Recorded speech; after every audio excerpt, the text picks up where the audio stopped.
Price the lord. Hallelujah. ಈ ದಿನದ ದೇವರ ಜೀವವುಳ್ಳ ವಾಕ್ಯ ಪೇತ್ರನ ಬರೆದ 2ನೇ ಪತ್ರ 3ನೇ ಅಧ್ಯಾಯ ವಾಕ್ಯ 12 ಹಾಗೂ 13.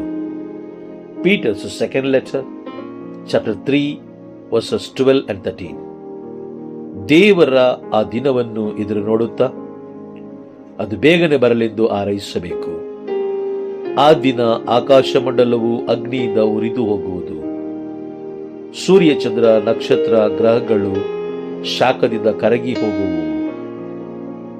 ನಾವಾದರೂ ದೇವರ ವಾಗ್ದಾನದ ಪ್ರಕಾರ ನೀತಿಯ ನೆಲೆಯಾಗಿರುವ ನೂತನ ಆಕಾಶ ಮಂಡಲವು ನೂತನ ಭೂಮಂಡಲವು ಬರುವುದನ್ನು ಎದುರು ನೋಡುತ್ತಿರುವೆವು. ದೇವರ ಜೀವವುಳ್ಳ ವಾಕ್ಯವಿದು. ದೇವರಿಗೆ ಕೃತಜ್ಞತೆ ಸಲ್ಲಲಿ. ಆಮೇನ್, ಆಮೇನ್, ಆಮೇನ್.